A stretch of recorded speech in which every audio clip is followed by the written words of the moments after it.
Should you skip cardio? Like, let's say you're doing a week and you're like, man, I'm feeling doing this bench press stuff. I'm just going to keep going. I'm going to keep doing it.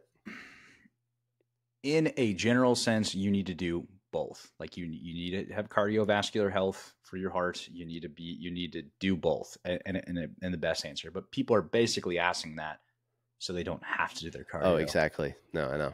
Yeah, so you don't have to do it. You should do both. There should be a combination of the two. But if you had to pick one that without a doubt you did. So I was like, all right, should you either only run, only do cardio, or should you only strength train? If you had to pick one, the correct answer or the best answer for your overall health, longevity, and appearance is going to be strength training. Really? That's actually shocking. I really thought you were going the other way. Nope. Because you're still going to get some cardiovascular components of weightlifting. From doing that, yeah. Yep, your heart rate's going to go up. You're going to get, as far as like muscle tone, as far as actually just like building muscle, bone density. There's more direct health benefits from strength training in relation to just doing flat out cardio. Okay. But that doesn't mean you should skip your cardio. Like that's the other question, right? It's like, oh, can I skip my cardio? No, you need to do both. You should do a little bit of cardio too. Yeah. Next, how busy is the gym? Too busy. When's the best time? When's the best time to go? Give one answer. An hour window. For you personally and for people at home. Go. 10 to 11. Great. Are group fitness classes a priority?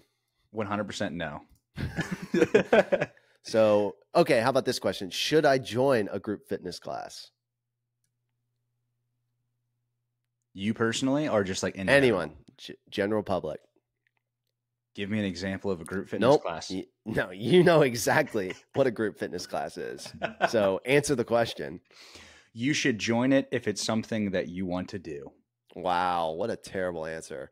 Should children lift weights?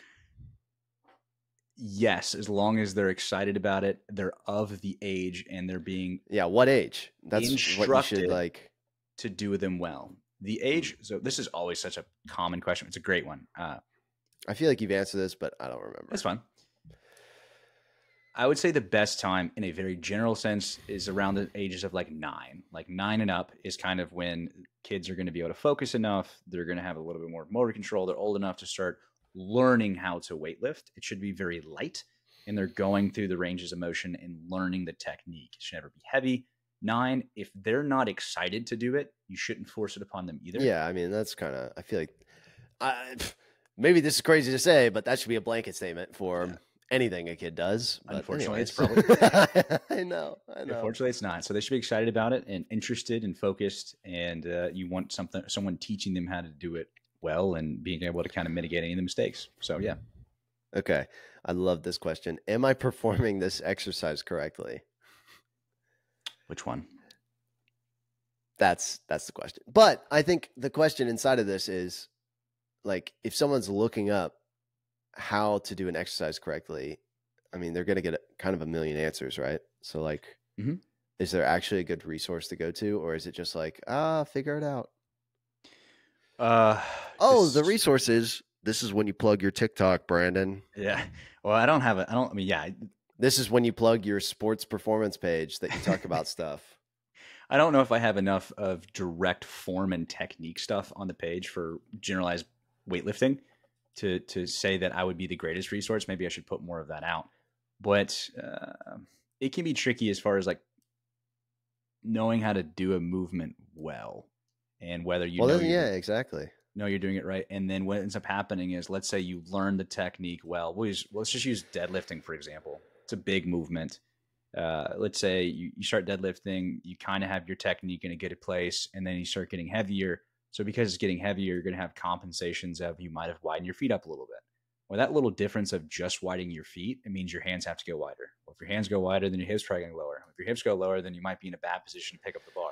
And those are the things that can just like cascade into, well, that exact question you asked me, am I doing correctly? Well, not to overwhelm you, maybe. Yeah, I just feel like that's tough. All right, next question. You answered that one. am I healthy enough for exercise?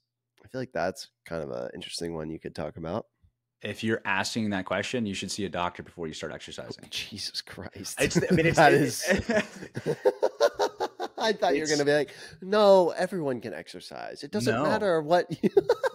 If you're having. Oh my God, dude. That is such a crazy answer. Go to the doctor. If you're having. Oh my God. I don't mean that in a mean way. No, I know what you're trying to say. If you're asking yourself, am I healthy enough? And if you're asking Google, yeah, am I healthy enough to exercise, then I would recommend you should see a doctor to figure ask out them first. And they're like, okay, this is what. That was such a crazy answer to that. Okay. I like it. That's good. Next, let's keep these going. Let's rapid fire questions. Okay. Couple more here. When do I know an exercise or a program of exercises is not working for me? Let's say you're doing a 5-day split, and every single day you're doing 6 exercises. So in total, you've got 30. I'm just giving roundabout numbers. Yeah. If you're saying to change the exercises that you're doing, if you shouldn't have to change all of them. If you change all of them, you're doing a really bad program to start.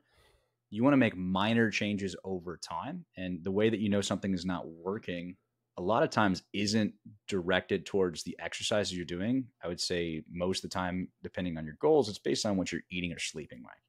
So the question is dependent on what is your goal. So if you were to say, I'm sorry, I did. That's probably good. You think the outside factors are affecting the exercise, and it's not the exercise's fault for not being effective. Is that basically what you're saying? Well, it depends on your goal. So let's say that your goal is weight loss, pretty common one. If your goal is weight loss and you're not seeing a result and you're exercising, it's probably not the exercise issue. So it's like the food, probably. Food. Yes. Intake. Yeah. If you are trying to get stronger, food is still a factor because you need to make sure you're getting enough fuel in to get stronger. But then the exercises might be affecting you, not necessarily what you're doing, but the intensity or the rep ranges that you are doing. If you're always doing 4 sets of 10 and you never change it to 4 sets of 8 or 3 sets, whatever, go down to doing reps of 5s and 6s, then you're probably not going to get that much stronger. You have to change it in that way. Fair enough. Are rest days important? You've kind of answered this, but go for it. Are rest days important? Yeah. I mean, you got. And then how frequent should it be? I think this is a frustrating part about people asking questions about training, but then also getting the answers. Because when I answer this question, I can't give you a one finite answer. I know. Which on certain stuff, yes, I can give you, this is the answer. This is what you have to do. Something like this, it depends on a certain number of variables. Yeah. The variables include what's your fitness level, what's your age, what are you doing on those workout days, what are you eating, how are you sleeping. There's so many variables to say a finite answer is tricky. But to generalize it, even the most fit people in the world, they're going to have at least one rest day. Okay. And when I say rest, and I think this became popular through CrossFit, not to roast CrossFit again, is it doesn't need to be active recovery. That's the most annoying thing. I'm going to go on a hike on my rest day. No, your rest day, you need to sit on your butt and do nothing. That is your rest day, especially if you're super active. So yeah, in general, the best answer. 1 to 2 rest days. You don't need to go. I mean, yeah, you need to get some walking in for the day. It doesn't mean sit on the couch for the entire day and just be a couch goblin. But you definitely need to go out, like walk. Yeah. Man, I love the couch. Yeah, I know what you mean. Be a couch goblin, but yeah, that's the answer. 1 to 2 times a week is the best way to put it. That's where you need rest days. There you go. There's the answers to your questions that you Googled at home. All right.